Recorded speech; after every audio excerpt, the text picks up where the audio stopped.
Chers fidèles internautes de notre site web, en cette période électorale en RD Congo, les forums de paix offrent un espace aux candidats députés nationaux et provinciaux des circonscriptions de Béni, Ville et Territoire pour présenter aux électeurs leurs mécanismes de redevabilité en forme de projets de société.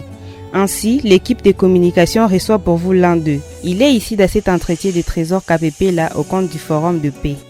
Bonjour. Vous êtes candidat député provincial dans la ville de Béni. En un mot, qui êtes-vous? Je suis Boulé Ressadi, candidat député provincial à la ville de Béni pour le parti politique BIREC au compte du regroupement AB50. Je vais représenter la ville de Béni comme député provincial pour la législature prochaine. Eh bien, vous êtes candidat dans une ville confrontée à plusieurs défis, le chômage des jeunes, la tuerie de civils par des EDF, les banditismes urbains et beaucoup d'autres défis. Quel est votre plan d'action pour que vous poussiez les décideurs à trouver solution à tous ces défis? Comment comptez-vous faire? Oui, je compte d'abord travailler au niveau provincial pour que d'abord les textes du pays soient appliqués. Vous savez, ce pays a de très bonnes lois, mais qui n'arrivent pas à être appliquées. Et nous pensons qu'en tant que représentants du peuple, nous aurons le devoir de faire le suivi, d'abord de nous imprégner du niveau d'applicabilité des lois qui régissent au niveau de la sécurité dans notre pays. Parce que nous sommes surtout le pays, bien la contrée qui est au point à les violences sécuritaires, et nous pensons qu'il y a des arsenals juridiques qui régissent les lois qui doivent être appliqués. On parle souvent des détournements des ratios militaires, des salaires des militaires, on parle même de mensonges dans les effectifs par rapport aux rapports liés aux effectifs militaires. Nous voudrions faire le suivi afin que tout puisse se passer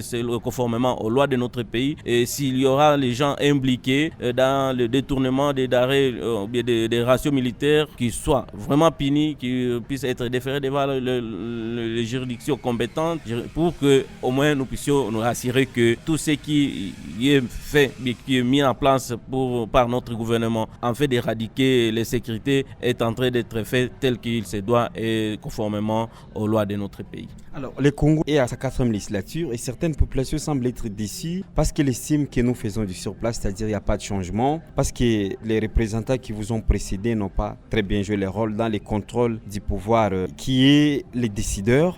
Alors, que comptez-vous faire pour donner de l'espoir à cette population quand vous serez élu? Oui, c'est d'abord appeler cette population à ne pas se décourager du fait que les élections, c'est droit pour la population, ils ont droit au vote, ils doivent voter. Et cette fois-là, nous pensons qu'il faut que la population puisse se voter les hommes intègres. Et il faut aussi voter les gens qui maîtrisent bien les problèmes qui sont les nôtres et non pas les gens qui viennent pour flatter la population par des biens matériels. Lorsqu'on aura de bons élus, c'est si votre travail, nous allons travailler pour que cette fois-là, la cause de la population puisse être la priorité de la priorité de l'action gouvernementale. Et ici, je parle au niveau provincial. Il y a beaucoup d'actions que nous comptons mettre en place au niveau provincial. Une fois nous sommes élus, nous allons d'abord pousser le gouvernement provincial à travailler sur l'encadrement de la jeunesse. Vous savez qu'il y a une jeunesse abandonnée. Celle-ci, elle-même, elle est la source de l'insécurité. Celle-ci, elle est au même moment une force pour le bien, au même moment une force pour le mal. Et la jeunesse doit être la priorité de l'action du gouvernement provincial. L'élection a des hypothèses. Il y a soit la réussite, soit l'échec.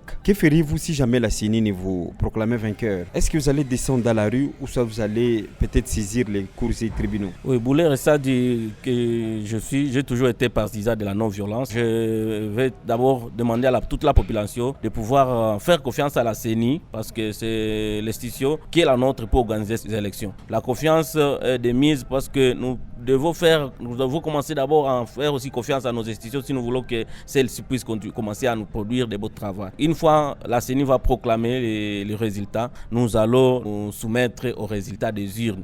Parce que aussi nous avons foi que la population, que nous sommes en train de sensibiliser chaque jour, elle va faire un vote utile, mais aussi nous sommes appelés, et nous allons mettre les garde-fous parce que évidemment la confiance n'exclut pas le contrôle. Nous allons nous mobiliser nos témoins pour être présents très tôt matin avant 6 heures devant chaque bureau de vote afin qu'ils puissent suivre de près le déroulement des opérations de vote ce 20 décembre. Et comme ça, ça sera pour nous une façon de dire que aucune voix ne doit pas être volée. Alors, parce que cette façon va permettre à ce que la CENI même ne saura pas faire autre chose que de publier le résultat issu des urnes. Quatrième question est carrément répondue parce que vous avez parlé des témoins comme une façon pour vous de sécuriser vos voix. Dernière question, nous assistons de plus en plus à des intolérances politiques, des photos et des effigies d'autres candidats sont déchirées, des enfants sont utilisés dans des campagnes et certaines personnes ont peur du pire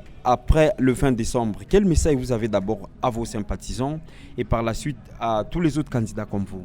Oui, personnellement aussi, je suis en train de fustiger, d'ailleurs, de condamner cette intolérance politique, parce que je suis parmi les victimes des gens dont les photos sont en train d'être retirées des places publiques par je ne sais pas quelle personne de mauvaise foi, mais je suis toujours en train de demander à ce que la population puisse être tolérante avant, pendant, même après les votes, pour que le vote en soi n'est pas la fête du monde. Il ne faudrait pas qu'à la fin, après la publication, les gens puissent se déverser dans le riz tout comme ça.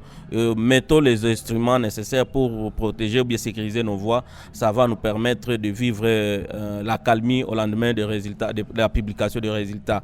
Ici aussi, à mes collègues candidats, nous avons le devoir de bien sensibiliser, surtout conscientiser nos bases, nos militants, pour que nos partisans, pour que chacun essaie d'appliquer le civisme électoral en protégeant les biens publics, en respectant tout ce qui est comme bien commun, pour que après le vote, nous puissions vivre avec joie le résultat, sans moindre perte à vie humaine ou Kosovo.